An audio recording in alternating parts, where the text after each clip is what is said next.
We have a large armada, flotilla, you can call it whatever you want, heading toward Iran right now, even larger than what we had in Venezuela. It's still in front of Venezuela. नाज़रीन, अमरीकी सदर Donald Trump अपने हाथों अपनी कब्र खोदने में मसरूफ़ हैं।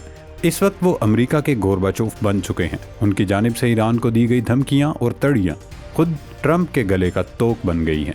अब वो ना तो पीछे हट सकते हैं और ना हमला करने की पोजीशन में हैं, क्योंकि अमेरिका के पास ईरान पर हमला करने के लिए सिर्फ 10 से 12 घंटे बचे हैं। या तो अमेरिका आज रात ईरान पर हमला करेगा या फिर कल सुबह। अगर आज की रात गुजर गई तो फिर अमेरिकी हमले का प्रोग्राम समझें बढ़ गया, क्योंकि अमेरिका के पास इस वक्त सिर्फ थोड़ी सी मोहलत बाकी है, क्योंकि ईरान ने मास्टर स्ट्रोक खेलते हुए आबनाए हर्म्स में रूस और चीन के साथ फौजी मशकों का ऐलान कर दिया है। ईरान के इस ऐलान ने वाशिंगटन में खलबली मचा दी है। इस वक्त चाइनीज और रशियन नेवी रीजन की तरफ बढ़ रही है। तवक्को जाहिर की जा रही है कि उनके पहुंचने में चंद घंटे लगेंगे। अगर एक बार चाइनीज और रशियन नेवी पहुंच गई तो हमले का इम्कान जीरो हो जाएगा। अब सवाल ये भी है कि अगर अमेरिका ईरान पर हमला करता है तो उस सूरत में ट्रंप के पास क्या ऑप्शंस बचते हैं?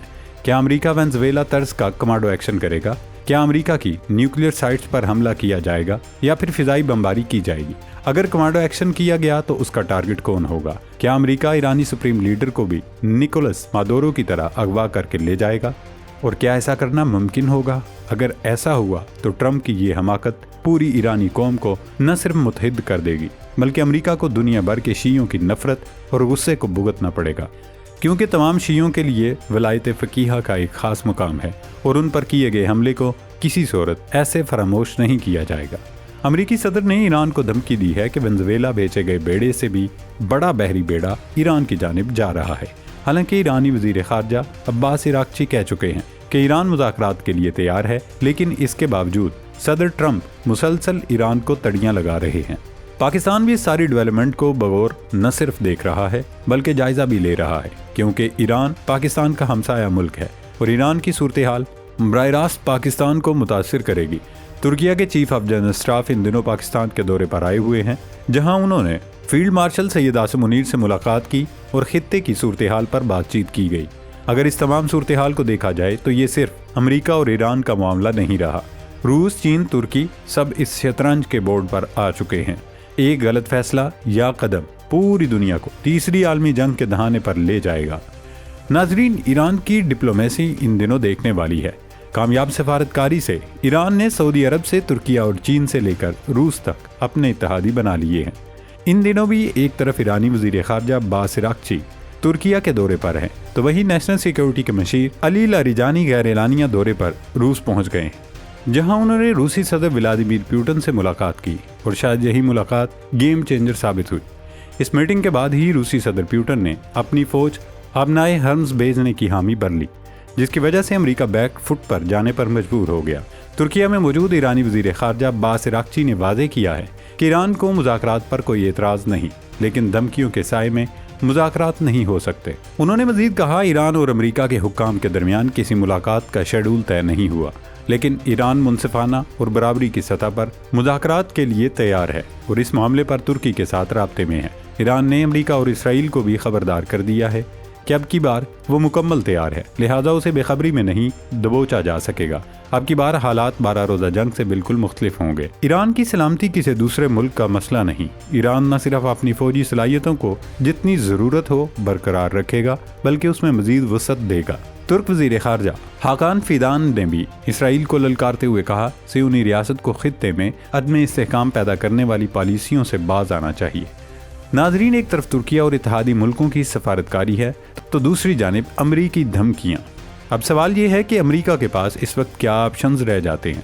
अमरीकी हुकाम का दावा है कि सदर डोनाल्ड ट्रंप को ईरान के खिलाफ मुमकिन फौजी कार्रवाई के लिए पहले से कहीं ज्यादा ऑप्शंस की फहरिस्त पेश की गई। अमरीकी अखबार ने दावा किया है कि जिन तजावीज़ पर 2 हफ्ते पहले गौर किया जा रहा था, अब उससे आगे की बातों पर डिस्कशन की जा रही है। अमरीकी हुकाम का कहना है कि सदर ट्रंप ईरान के मामले में इसी तर्ज अमल पर गौर कर रहे हैं जो उन्होंने वेनेजुएला के खिलाफ अपनाया था, जहां अमेरिका ने निकोलस मादुरो को इक़्तिदार से हटाने के लिए तवील अरसे तक साहिल के करीब फौजी दबाव बरकरार रखा था। लेकिन सदर ट्रंप और उनके मशीर इस बात से बखूबी आगाह हैं कि ईरान के खिलाफ किसी भी मुमकिन कार्रवाई की पेचीदगी और खतरात वेनेजुएला के मुकाबले में कहीं ज्यादा होंगे, क्योंकि ईरान एक कहीं ज्यादा मजबूत और मुनज़्ज़म हरीफ है।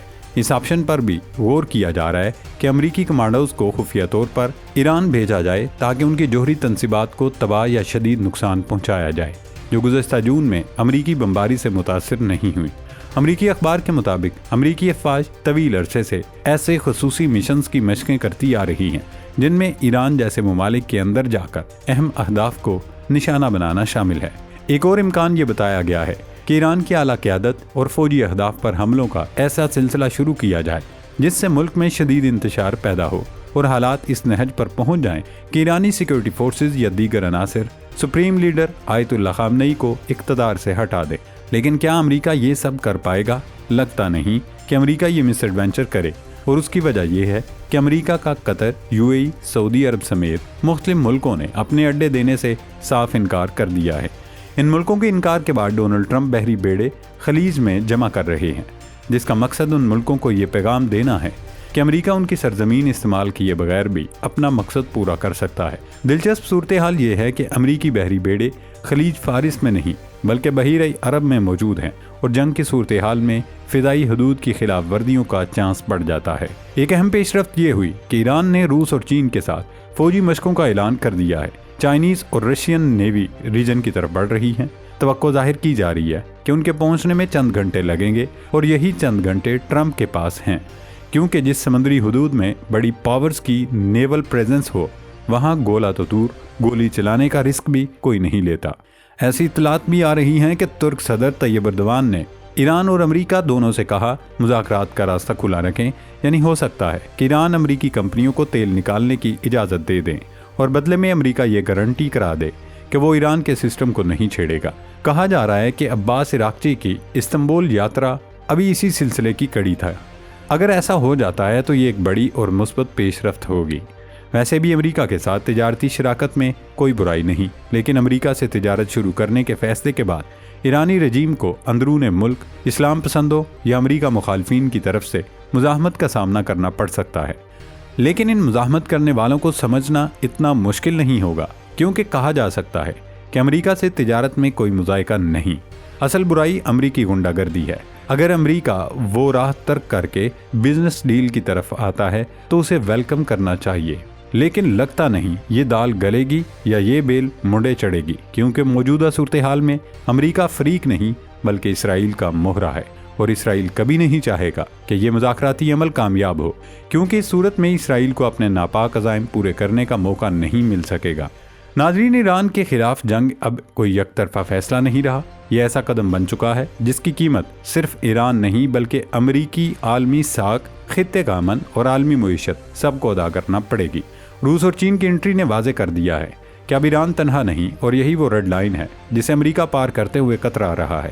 ٹرمپ کی اصل مشکل یہ ہے کہ وہ خود اپنی دھمکیوں اور بڑبولے پن کی وجہ سے پھنس چکے ہیں۔ اگر ٹرمپ حملہ کرتے ہیں آگ بھڑکے گی، اور اگر حملہ نہ کیا تو روس کے ڈر سے پیچھے ہٹنے کا طعنہ ملے گا۔ ایران نے سفارتکاری، علاقائی اتحاد اور اسٹریٹجک صبر سے یہ ثابت کر دیا ہے کہ جدید جنگیں صرف بموں سے نہیں بلکہ اعصاب، اتحاد اور بروقت فیصلوں سے جیتی جاتی ہیں۔ ابنائے حرمز میں روسی اور چینی موجودگی محض بحری نقل و حرکت نہیں، یہ امریکہ کے لیے کھلا پیغام ہے کہ اب دنیا میں نیا عالمی نظام آنے والا ہے جس میں امریکہ کی سپر پاور والی حیثیت نہیں رہے گی۔ اس تمام تناظر میں سب سے خطرناک کردار اسرائیل کا ہے، جو اس آگ کو بجھنے نہیں دینا چاہتا، کیونکہ مذاکرات کی کامیابی، خطے کے استحکام اور ایران کی عالمی واپسی کا مطلب ہے اسرائیلی ایجنڈے کی ناکامی، اور یہ نیتن یاہو کو کسی بھی صورت قبول نہیں ہے۔ اللہ رب العزت ایران سمیت پورے خطے کو ایک نئی جنگ سے محفوظ رکھے۔ پاکستان زندہ باد۔